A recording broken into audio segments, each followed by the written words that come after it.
Hi, everybody. Thank you so much for being here today.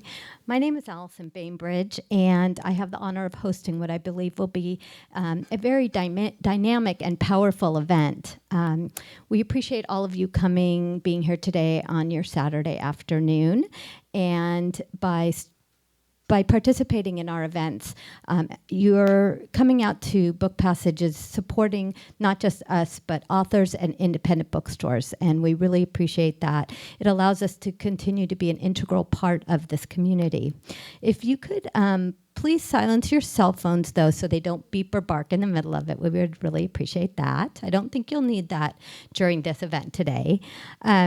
So climate change is a reality. Of course, we see it all around us, from the roasting summer temperatures to the torrential rains, hurricanes, all the climate things that are happening all over the world. Susan Bauer-Wu has written a book, A Future We Can Love, inspired by the conversation of the Dalai Lama and Greta Thunberg. When the Dalai Lama and Greta Thunberg spoke for the first time in January 2021, millions of people around the world took notice. It is encouraging to see how you've opened the eyes of the world to the urgency to protect our planet, our only home, the Dalai Lama wrote to Greta before the meeting. It's so powerful to me as a mother of two 20-somethings that a young person has captured the heart of the world and is becoming a real spokesperson for this generation. I think it's them that are going to have to deal with it, and them that are going to have to, unfortunately, really fix it. A Future We Can Love shares the words of these two great figures, generations apart, bringing them into a dialogue with dozens of visionary scientists, activists, and spiritual luminaries. Susan is an organizational leader, clinical scientist, mindfulness teacher, and the president of the Mind and Life. She is an avid gardener and hiker who is nourished by trees and animals and awed by our reciprocal connection with nature. And I love this. I had to say that because I completely relate to that. I'm one of those people that people call me the Energizer Bunny, so I have a really hard time sitting still and meditating. But when I hike and garden, that is how I meditate personally. So I really appreciate that.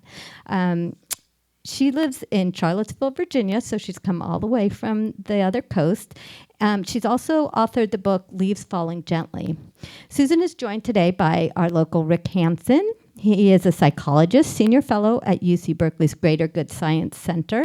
He is the author of 6 books, which have been published in 30 languages. We're also pleased to welcome Mark Coleman. Mark is a teacher at Spirit Rock and is passionate about integrating meditation and nature, and leads wilderness retreats through his organization, Awake in the Wild, as well as nature meditation teacher trainings. And he has in common the love of nature, celebrates this by avidly hiking and biking and kayaking. Finally, we'd like to welcome Dr. Elissa Epel to our stage. Elissa, is it Epel or Epel? Epel, thank you. She is a good friend of Book Passages. She's been here many times. She's a professor at UCSF and best-selling author of The Telmore Effect and The Stress Prescription. She studies how chronic stress can impact biological aging and how meditation interventions may buffer stress effects and promote thriving. She also studies climate distress and behavior change.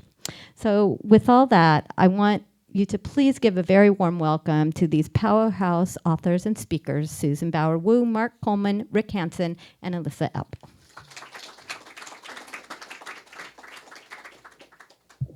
Thanks so much, Allison. Is the sound working? Yes? Good. Okay. If it seems like my voice fades and I walk away from it, Bobby, you will raise your hand and tell me. Okay, thank you. Well, welcome, everybody. Thank you so much for being here. I'm Susan, and I am going to start and share some thoughts and some readings from the book, A Future We Can Love. And after about 15 minutes, I'm going to be joined by my friends here on stage, and we're going to have a discussion, and we're also going to have time for Q&A with all of you. So it should be a fun hour together. So as Allison mentioned in the introduction, the inspiration for Future We Can Love was this event that was hosted by the Mind and Life Institute.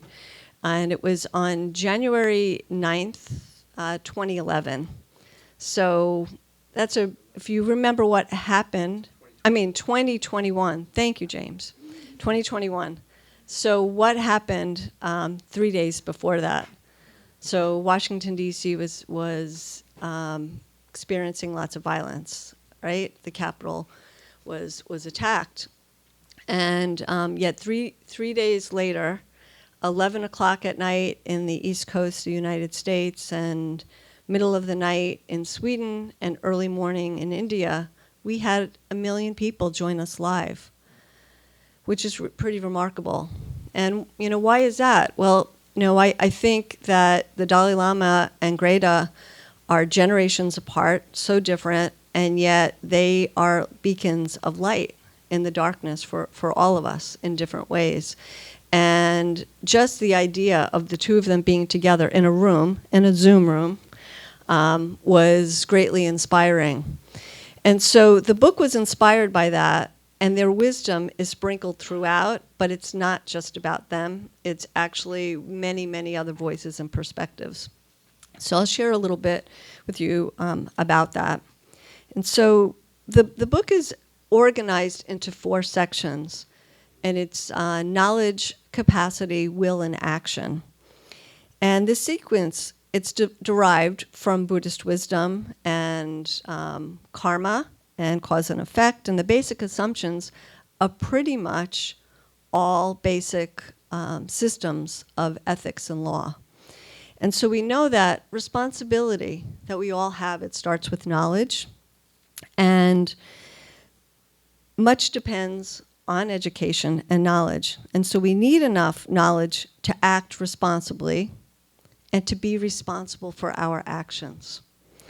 And we know that perhaps the most important and crucial form of knowledge is capacity, and understanding our capacity and nature's capacity to heal.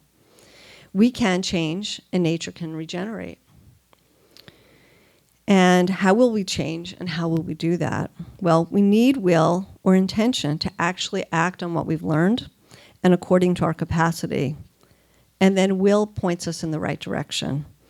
And it's the difference between worrying in circles and being mired in our habits, or answering the call to action of our planet and actually getting shit done. So when I tell people that I've written this book about the climate crisis, the common question is, okay, what can I do about it? So the 4th section of the book is about action. And I encourage you to take a look at it because it's filled with a lot of wisdom, with suggestions from many different people. Because there's not just one checklist. There's not just one list that we all need to do. There are many, many, many options and doorways into that. So going to begin with the first section of the book, which is knowledge. And want to introduce a teaching that some of you are maybe familiar with, and it's actually a Buddhist sutra, and it's the Avatamsaka Sutra, which is the flower garland teaching, which is Indra's net, right? And so it goes really, really simple and simply like this, that the heavenly abode of the great god Indra, there's a wonderful net. And in the eye, each eye of the net, there's a jewel and a gem. And the net is infinite. And the gems and the number of gems is infinite. And then looking closely at any of the gems, what do we see? We see all of them.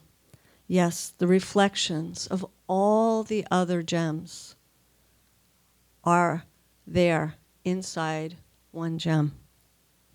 And so this infinite reflecting is essentially what interconnection, interdependence is all about. And so there is no center. We are all in it together, depending on one another. We being everything in the universe, and it being the infinite web of cause and effect. Recognizing interdependence also lets us see beyond the immediate and obvious to underlying patterns, like the difference between noting today's weather and understanding our role in climate feedback loops. Interdependence means, of course, our actions have consequences, and of course, the more of us there are to act on this planet, a number that has grown exponentially in decades. We're now looking at over 8 billion people. As we speak, the more and greater consequences we will have. Interdependence means we're not separate from nature and we're not separate from each other, and any civilization that runs against the reality of interdependence is delusional. And well, no wonder it can't hold up. Denying and disrespecting our interdependence, no wonder we've created, on the one hand, societies of people who can't get enough, and on the other hand, people who truly don't have enough. No wonder the Arctic is melting, land is flooding, species are dying, the earth is burning. Interdependence means, of course, we cannot carry on with business as usual and not expect to be affected by the consequences of our own actions or by the actions of every other jewel in the universe in response. So in this first section of the book, where interdependence is the foundation, it's broken into 2 chapters. And the first chapter is about climate feedback loops. So I'm curious, how many of you have heard about climate feedback loops? We have a few hands up. Well, when I learned about climate feedback loops, which was actually through these amazing films I highly recommend, called Climate Emergency Feedback Loops. They were created by wonderful filmmakers, and Barry Hershey, who's on the Mind and Life board, is actually a producer of the films that are freely available online, 5 short films, available in 30 languages, subtitled. I was blown away. And basically, just the book unpacks these also very clearly. But essentially, climate feedback loops means that the warming of the earth, because of our actions of what we're doing, but the warming of the earth itself is actually accelerating the warming. And so there are many climate feedback loops. There are 4 that I unpack in this book, and I'll just mention them now. Happy to talk to you about it in the Q&A or individually when we're done. But essentially, they're the 4, and I've used some tricky names to help people to remember. So one is the melting mirror loop, which is the albedo, which is the melting of the Arctic glaciers and ice.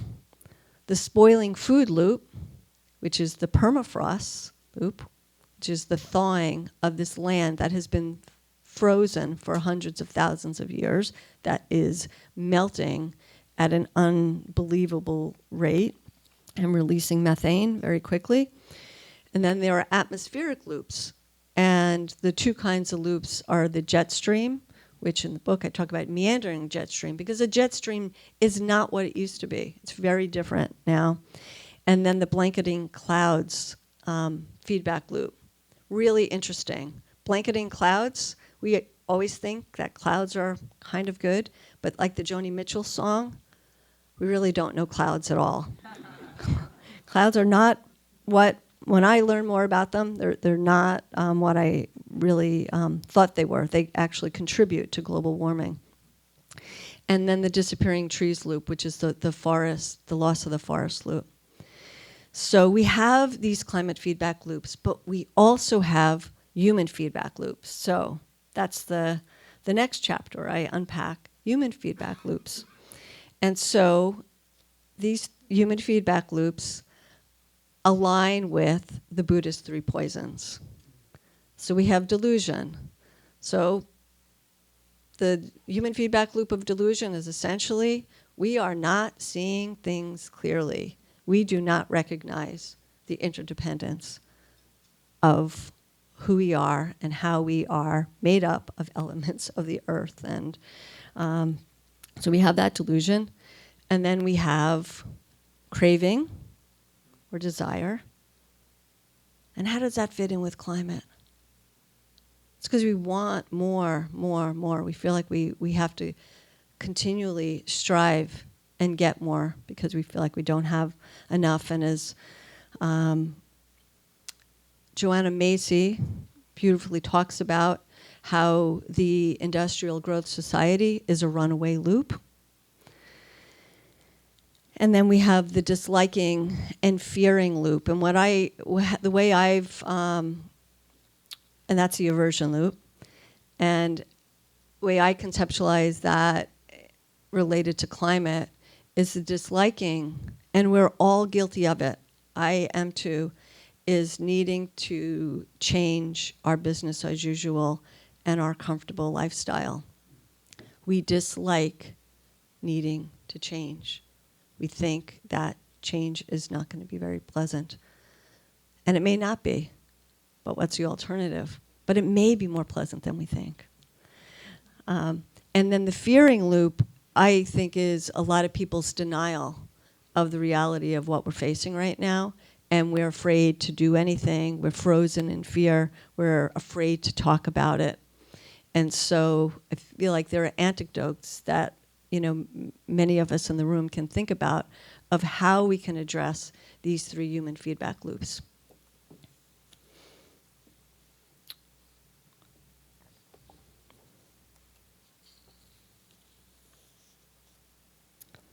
So much I want to share, but I'm aware of the time. So I'm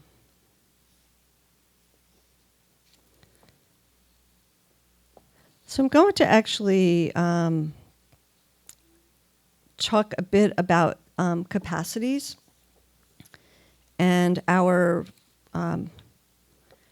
capacities to change. And although I'm aware of the time, so I'm going to skip. I'm actually going to move forward. But the capacity section is essentially Earth's capacity to regenerate. And there's many, we know that, right? Earth is so wise. And we can look around at countless examples of that. And then we know from behavioral science, and Elissa, this is your specialty, is that humans actually have the capacity to change. We have the capacity to change.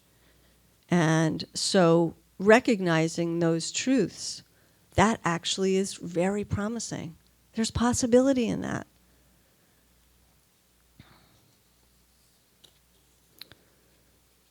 I'm going to just share a brief paragraph here that Joanna Macy said recently reminded me, but it's written here that, and I recently saw her. But I'm paraphrasing, that uncertainty is not knowing, and not knowing opens a space for possibility, and everything is possible when we don't know. It helps to think about that. I want my grandsons and all the young people in my family and around the world to have that sense of possibility. And at the same time, know that, like unadorned fingers, which the Dalai Lama talks about, and I reference, for them to know that they are enough in this moment, beautiful, whole, enough right now. And I invite us all to think about, how do we lean into the age of enough? How do we convey that to those in our lives and those in our spheres of influence? That we can lean into being part of an age of enough. It's an antidote to the industrial growth society.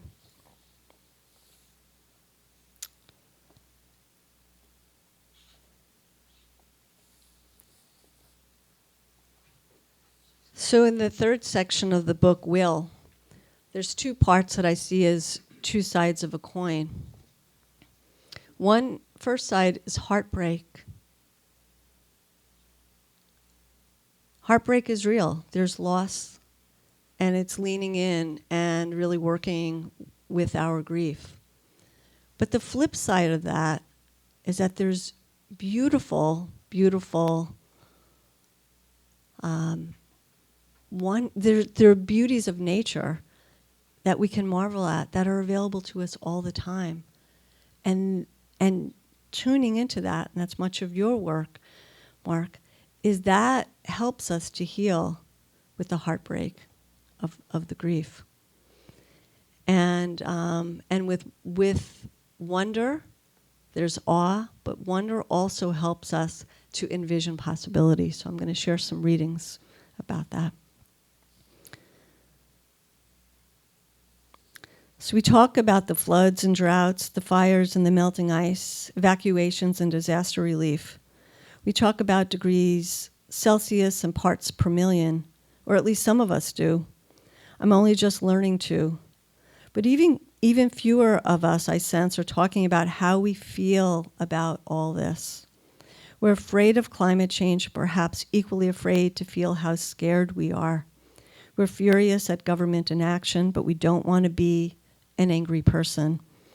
We feel helpless, and this is so uncomfortable that we don't think we can stand it. We're sad, yet holding back, wary of drowning in the sadness. It might be bottomless. We don't want to cry most days. Nonetheless, it is my hope, a strange thing to hope for, that this is changing and the time has come to tell each other how the climate crisis feels, how hard this is, not for the sake of wallowing, obviously, or even just for getting through the day, although sometimes just for getting through the day, but for the sake of motivation and transformation. My most honest conversations so far have showed me that there's relief in giving up the charade that everything's okay and strength to be found in this deeper communion. Maybe we cry, but we don't have to cry alone. Maybe we crack each other up with some much-needed gallows humor. Maybe we're not crazy. Maybe it literally makes the difference for some people between wanting to kill themselves and wanting to go on living.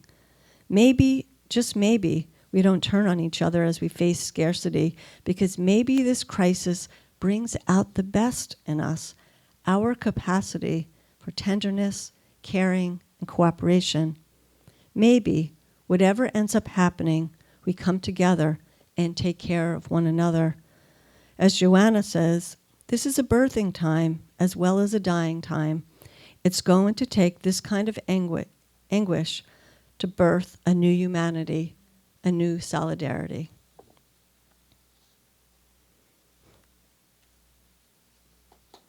So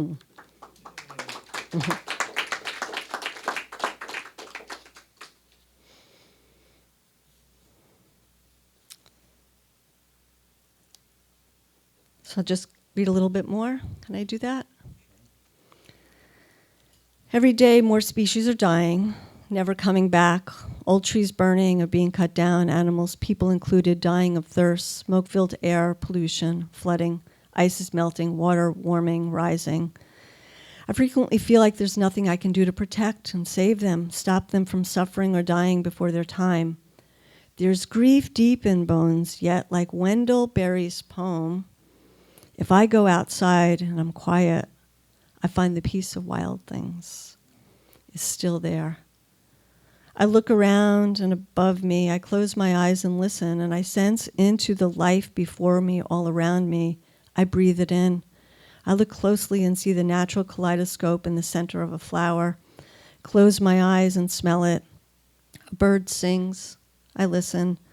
Or I take in the sliver of a moon on a clear night, delighted by fireflies. In such moments, I feel whole, in love with the world and not needing it to be any other way than what it is. So there's somebody I bring to life, back to life in this book, who some of you may have heard of and some of you may not have. So I'm going to ask you, how many of you have heard of Donella Meadows? Just a couple of you. Well, I encourage you, and maybe the bookstore will get a copy of the 1972 book, Limits to Growth. It's a classic. And Donella Meadows, actually, she was a Dartmouth professor. She's a systems thinker. Her research was all about systems thinking. And everything that's happening, she was talking about in the early 70s, writing about, and talking about. And she won, actually, a MacArthur Genius Award decades later. And I had the privilege, when I was in my early 20s, of getting to know her. That's another story that's described in the book. But Donella Meadows, there are archives of her work available online and some old videos. And I was able to find one where she talks about cynicism and wonder. So I'm going to share with you some thoughts about that. And again, she probably said in the 80s, 70s or 80s, what I'm going to be quoting here. Donella says, "Hardly anyone envisions a sustainable world as one that would be wonderful to live in." Donella says the enemy of envisioning is cynicism, a feedback loop unto itself. And the consequences, she says, of our culture of cynicism are tragic. Afraid of disappointment or ridicule, we aim low for what we think we can get instead of what we really truly want. Then when we meet these hobbled goals, cynicism assumes it was by accident.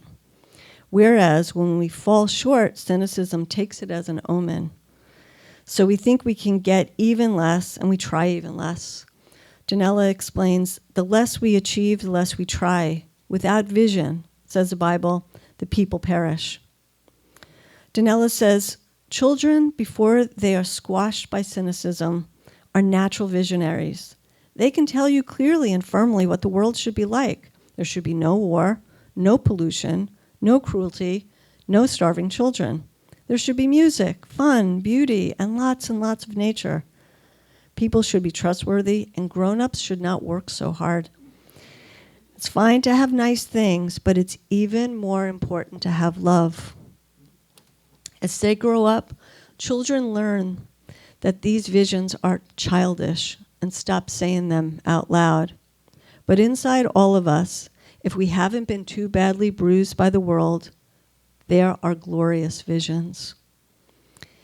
It's what we all want, if we're being honest, when we wake up from the cynical status quo and set aside our power trips, isn't it? We are all Earth's children, even the cynics who mock sentiments like this.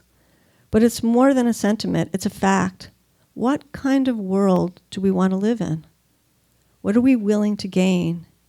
What makes life worth living and saving? What vision will inspire and guide our action?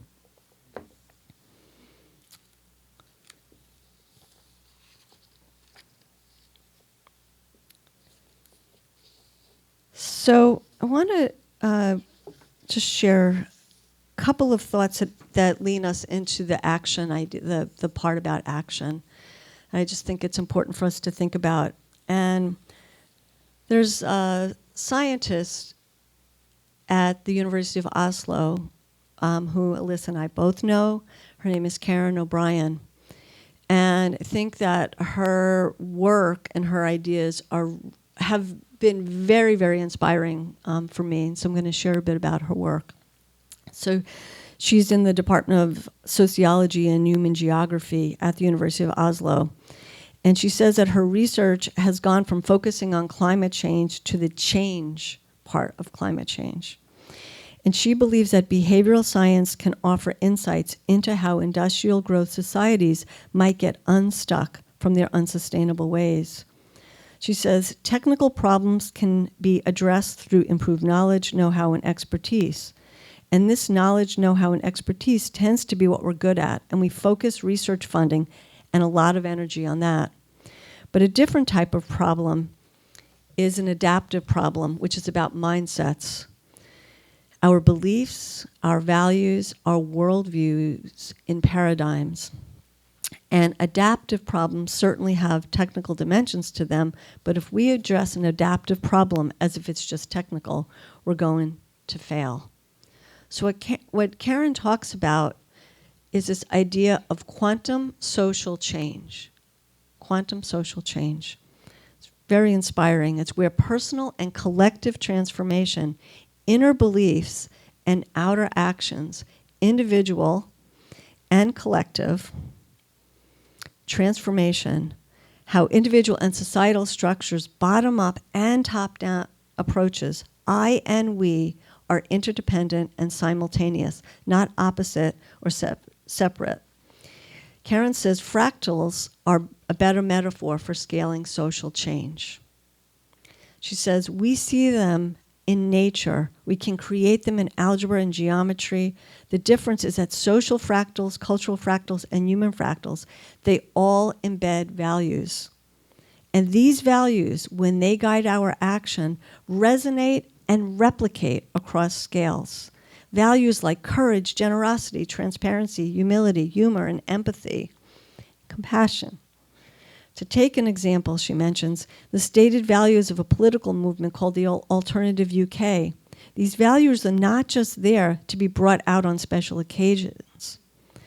Rather, they bring a particular quality of agency to every day in the way we think, speak, act, that scales up through language, behavior, strategies, relationships, from, say, a single email thread to an entire activist campaign.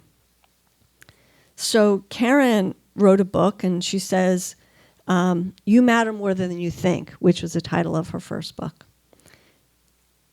Because the future is conditional, and we are individually and collectively co-creating it through our ideas, our beliefs, and our actions.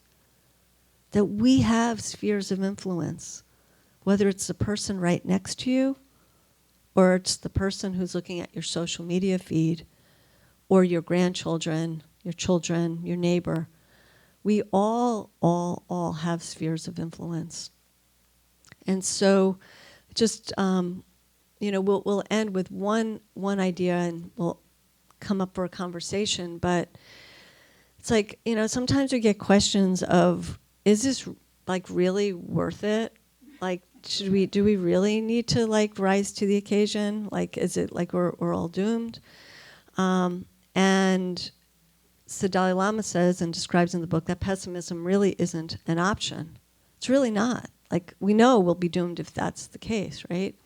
So you have to really look toward the light, just like the plants and the weeds do. We have to look toward the light.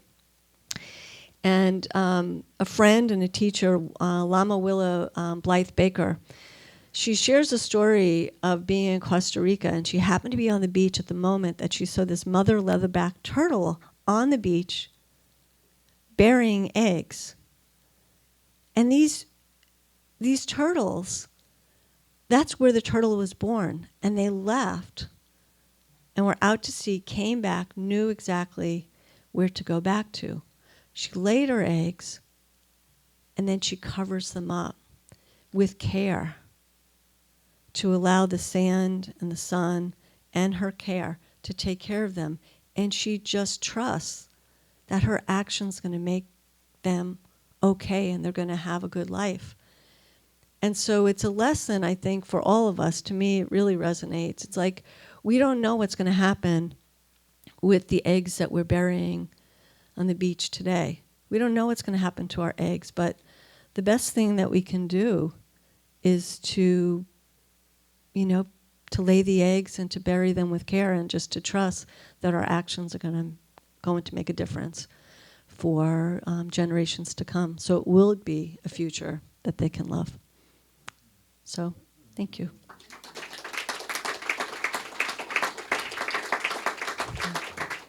So I think we come up, and I'm afraid to look at the time. I went way over, but Maybe we just compress the panel to one thing and then go to questions.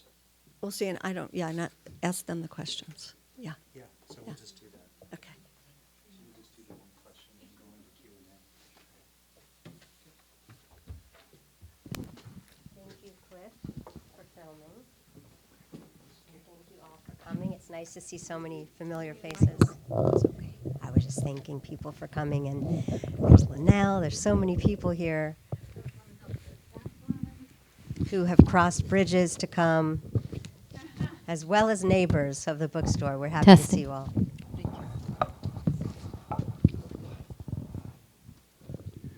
That was deeply touching, really, and such an important, timely topic. So in the interest of time, we'll cut right to the chase so we can open it up for discussion with everyone here. So I'm going to start with one kind of consequential question, and then we'll move around with that. So basically, I'll just say it like this. It's helped me to realize that 4 things are required to deal with the climate crisis, as well as other systemic issues such as poverty and injustice. The 4 are: we need individual consciousness raising, individual action. We also need collective consciousness raising, and we need collective action. Of these, the most challenging, of course, is collective action, which requires many organizations and many people to come together at a scale that's in proportion to the crisis we face, so that they combine their resources, apply them to tangible issues, and produce significant lasting results. Because effective collective action is the most challenging, it's often left out or pushed to the side in pro-social discussions. Yet collective action is absolutely necessary to make industries and governments change the policies and practices that are pouring 45 billion tons a year of carbon dioxide into our skies. So individual action is absolutely vital, but we all know that's not enough. So I very much appreciated the comment in your book from the Sunrise Movement people, quote, "The biggest driver of emissions is the political power of the fossil fuel industry, not individual behavior." That industry and its economic and political allies is highly, highly incentivized to make as much money as they can for as long as they can, and damn the consequences for the rest of us, including for countless generations to come. Greta Thunberg's quotation on page 181 really stood out. She actually read the book and pulled out the good stuff. A lot of highlights here. This is from Greta, or Greta. Greta. Yep. We need to create a social movement. We need to shift the social norms, because if we are enough people who demand change and who are advocating for these things, then we reach a critical mass and we will no longer be possible to ignore. So that's what we need to do right now. So, this question is very challenging. What do you think are important steps not yet taken? I think I'll just direct it to you if that's okay. To forge the social movement that Greta talks about that will be big enough worldwide to be strong enough to make industries and governments meet the UN goals in time to prevent complete catastrophe.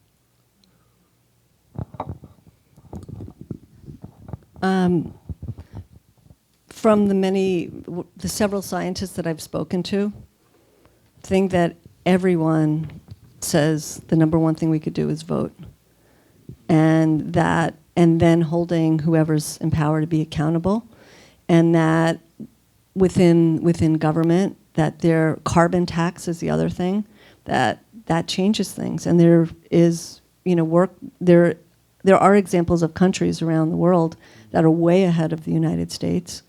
So Sweden and Norway, for example. City of Oslo is a really, really wonderful example of a green city. So I think we can't underestimate the power of voting, and then to have the people in power to be accountable, and then that could also create influence. We also are consumers. We're buying stuff, and the big companies will change based on what people want. I want to just throw one other thought out besides the fossil fuel industry, and this is something that I've learned really much more of in the last few months, is that the wood industry is really, really, really bad.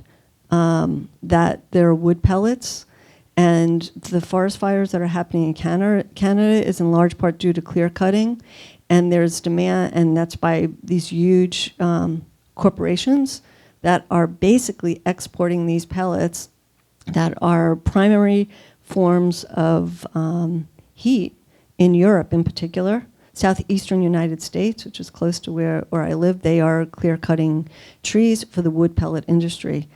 And that's then causing more fires. And the clear-cutting is really, really dangerous. Wood, this is a fact I didn't know about until recently, wood actually has more greenhouse gas emissions than coal. Yeah. Thank you. So I thought I'd ask you, Elissa, the next question, and then open it Okay. up. And It's then, a hard question. Well, no, it's a different one. Just in the interest. I'm all ready to. Do this then. Go. Well, is it about moral outrage? I'm angry. I'm angry. I'm feeling a lot of anger right now because I'm thinking about how we've been greenwashed to focus on our individual behavior and to recycle, for example. And we could all focus on that, and we wouldn't make any difference, and we're all going down. And so we've been breathing the crappiest air with the air quality index of over 100 all week here. And I get a headache, and I get nauseous. I feel sick. I feel like panicky, like I can't live here. And I'm glad I feel sick from it because otherwise we're getting used to it. I've imported Bobby Patterson and Susan Bauer here. I've been planning this for 6 months to have them come and have Susan talk to you. And we were going to spend out some time in nature. And I haven't wanted to go out all week. And already I'm sending them purple air and showing them the air quality. And they're saying, well, it's better than yesterday. It's still unhealthy for all. And so we get so used to this, we can't. So we don't want to feel, as Joanna Macy says, we don't want to let us feel that anger too long because it burns us up and it burns us out. But there's never been a social movement without anger. And we need that fuel. We need to be in touch with the anger and the grief and fuel that into action. So I want the fires and the hurricanes to be named. ExxonMobil, to be named. This is a Chevron day we're having. Let's hold accountable, not these beautiful names, Hurricane Maria. And so that wasn't my idea, but I saw that and I thought, let's just start doing that. So in terms of the collective action, we need to hear what you're doing, Rick, because you're creating a worldwide coalition for change. So we can't miss that vision before we end. But I'm going to hand the mic to my dear colleague, Mark. Are you angry? Well, I just came from England where the Prime Minister Sunak peeled back the climate goals, pushed them back 5 more years, and then instituted a policy of we're going to have now 7 kinds of recycling bins instead. Push back all the climate goals, infuriate everybody. Yeah, I'm furious, for sure. But I think the important question is, why am I furious? I'm furious, like, we're actually in a forest here, with bookshops are forests. But the only natural thing I'm seeing is this, right? These flowers, right? Look at those for a second. What do you feel when you look at the flowers? Right? It engages the heart, right? What do you feel? You feel maybe love or beauty or wonder or mystery. These amazing photosynthesizing, pollinating, supporting beings. Right? The fury is coming from love. The fury is coming from our care, from our connection. So, yes, I'm angry, but I'm also very concerned about, and I'm going to spill into the latter question, is we're becoming an indoor species. 85 to 95% of the time, most people spend indoors. So we don't even have a living connection with the natural world. So when we hear about a clear cut or a mall development, it doesn't land in our nervous system because we've lost that intimacy. And so my work and my care is, how do we reinstill our connection, visceral, sensory, intimate connection with the natural world? Because that's where, as a gardener, right, we fall in love with our plants that we're growing, is taking our children out into the beach and we see their wonder. Like we need to also bring that in, like that's a social movement. To reconnect, especially our youth, with nature, so they fall in love, because they're going to be the stewards, as we are, but they will take our place.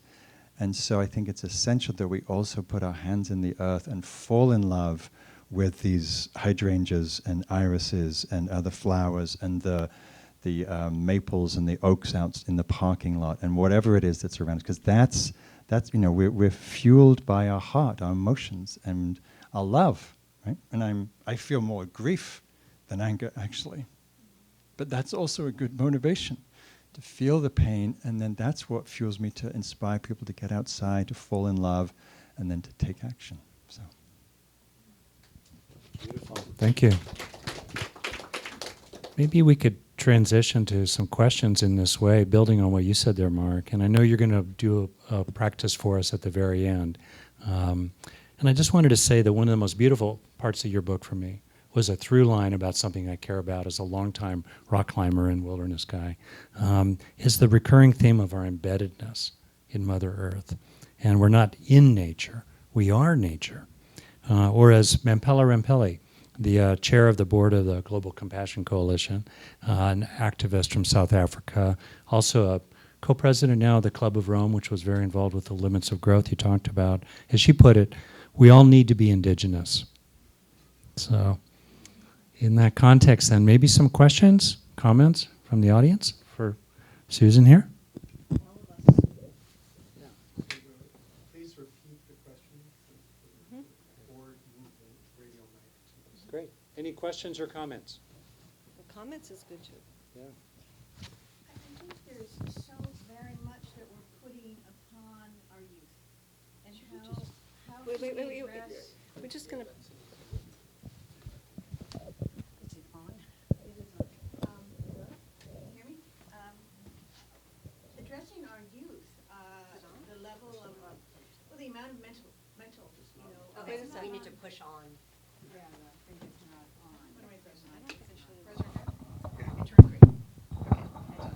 should. Okay, all right.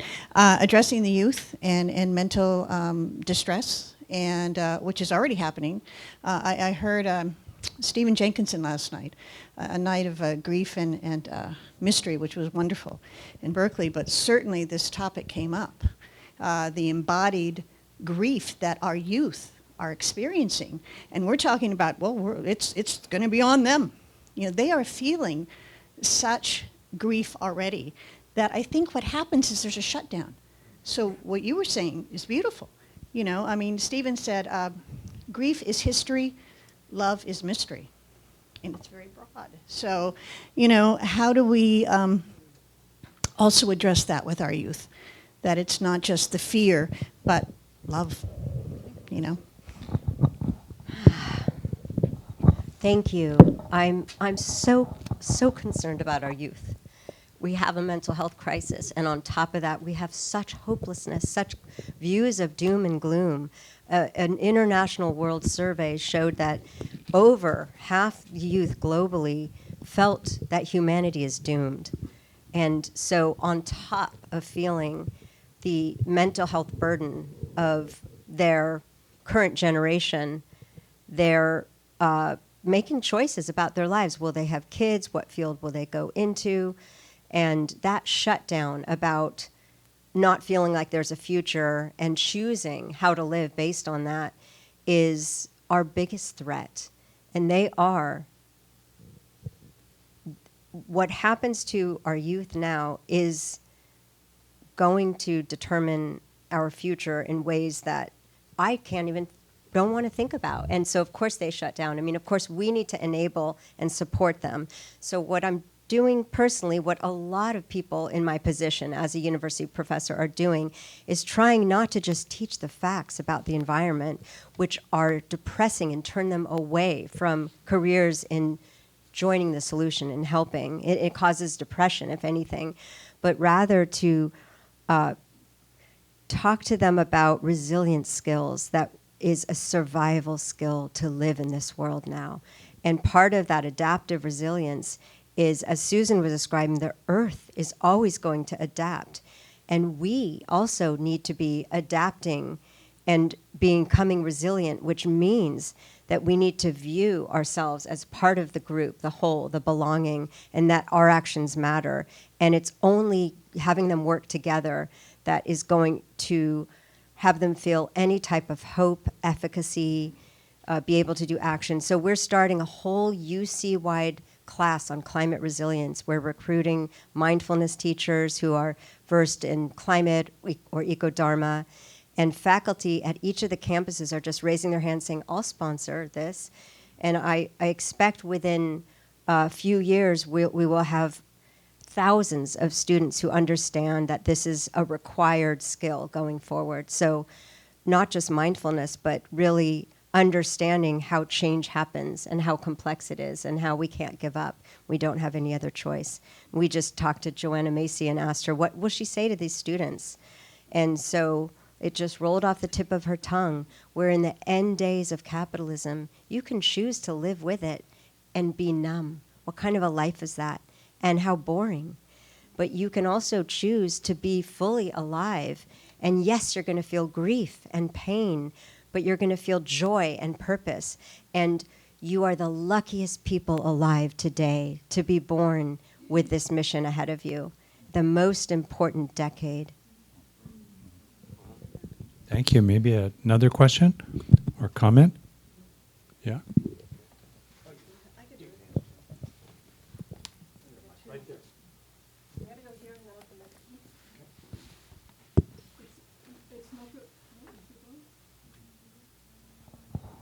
Yeah, it's not a question, but it's a comment. Like this. So speak into it like this. Like a Oh, I lollipop. see. Okay. It's not a question, but I have a comment. I read something wonderful in the Marine IJ today. And it was a high school student that during the pandemic, he couldn't continue to go to school. So he got a little involved in his father's beehives. And that expanded to many, many, many beehives. And now he's making honey, and I forgot how many pounds he has been selling of this honey. And it also said that a bee is laying 1,000 eggs a day, which stunned me. I didn't know that. So there is a positive thing there with that young student. So if you have the IJ, read the article. It was fascinating. Great. Thank you. Thank you. Jerome, right there. Keep your hand up, okay, so she can see you. Thank you, Rick. I, too, am very pissed off, and that is because I know that Project Drawdown has stated that with $2 trillion invested by the top billionaires in this world, we could solve all the problems. They have the solutions, and we know what the solutions are. And I'm wondering why you think these people are not joining into this project, because it really has my heart sewed up. I believe that they are correct in their assessment of the situation. Thank you. I'd like you to try to answer it. It seems like you've thought about it. What is a drawdown? Well, I think Paul Hawken wrote a fantastic book called Drawdown. It actually lists specifically what is doable, completely doable. Yuval Harari also wrote a beautiful article in Time magazine online earlier this year that it takes essentially 2% of global GDP annually to actually meet the climate targets. It sounds like a lot. It's $1.7 trillion a year. That's the budget, but that's just 2%. And think about how much of that could be handled just by closing tax loopholes. About a third of it could be covered by ending tax loopholes for the rich and corporations in America. So that's an example, but Drawdown, go on. Yeah, well, my feeling is that these multi-billionaire people are so caught up in getting more and getting to be the number one billionaire rather than helping humanity. And they'd rather fly off to Mars where it's not going to work out, and fly off to the moon instead of helping humanity. And every time I think about this, and I think about it a lot, it really makes me mad.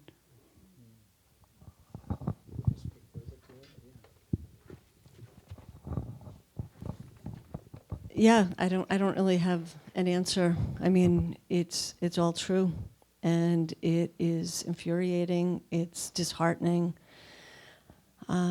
Like to come back to though what we do have control over, you know, and I do think that there can be movements that could potentially influence these people, and again to go back with the voting and potentially having taxes, carbon taxes on corporations, and then individual taxes. It's possible.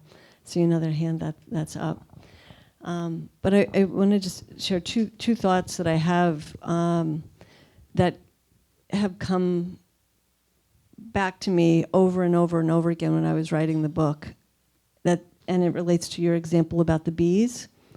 There are countless examples of amazing people, young people, and people of all ages that are coming together and working in their local communities and creating, you know, companies and honey and different ways of moving from being a poacher in a forest in Vietnam to protecting it. And it's just many countless examples. And so I don't want us to lose sight of that. It's super inspiring. And if we wake up to that instead of just the bad news, it can really inspire us and look at what we can do. The other thing is that coming out of thinking that we're in this all by ourselves, and that the more that we can come together in community, and I encourage you those of you that are here in person, to look at what you can do to come together, to support each other, to grieve together, but then also look at what you can influence in your local government, for example. So I encourage you to do that. Beautiful. We're going to be finishing pretty soon. All this can be quite upstirring. So I wanted to quote from your book again about the equanimity that is needed, according to Roshi Joan Halifax and you, to manage the outrage, the appropriate outrage. Roshi Joan puts it, equanimity is that state of mind that actually is able to include everything and sustain resilience. To have the ability to look deeply and see when others are engaging in harm. It is not a flattening out, but an opening up. So in the spirit of that, and in this recognition of one of the great well springs of equanimity, which is experiencing and coming home to our rootedness, as Mark put it so eloquently, in nature, in the living world in which we are. I thought maybe, Mark, you could bring us home with a few more minutes of practice here at the end. And then Susan, of course, will be available to sign books, talk further, we'll stick around, and enjoy your company. Mark. Thanks, Rick. Yeah, so we'll just take the last few minutes to just ground and connect with why we're here, which is our love of the earth. So if you can sit with your both feet firmly planted on the ground, so you can feel that sense of connection of your feet to the earth, and I invite you to close your eyes or at least lower your gaze. And just remember that we're sitting on the earth's surface.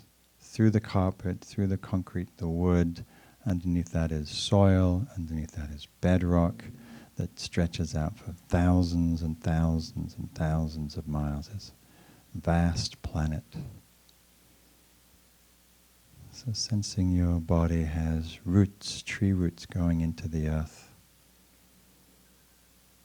And feeling into the ancientness of this land that we're on, that survived fires and droughts and storms and tectonic shifts and plate movements. And feeling yourself as earth, not on the earth, but of the earth. That we are the earth's moving surface, aware of itself. And sensing into the steady, grounded solidity of the earth that's always right here, never far.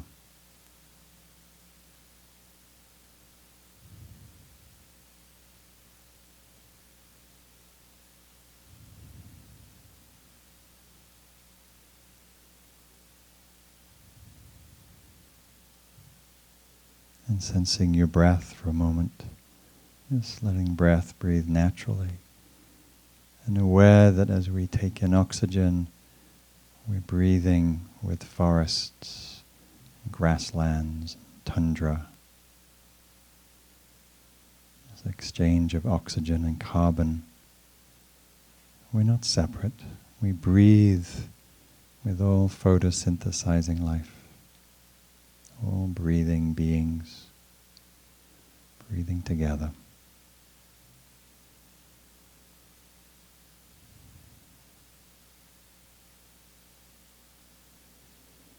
And calling to mind a time recently, maybe even today, maybe even on your walk or drive here, something that touched you about the natural world, a tree, a cloud, flower, animal, something in your garden,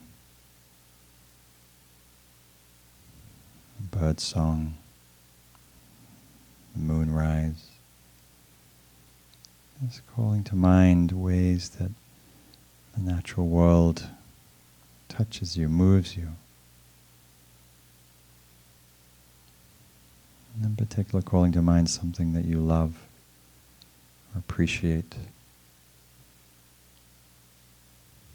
resilience of trees, the beauty of flowers, the vastness of sky.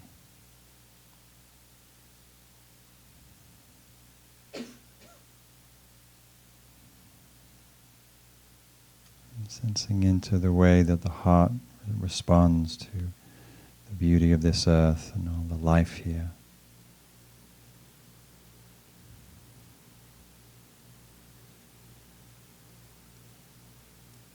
And then reflecting on this question, how does the earth wish to move through you?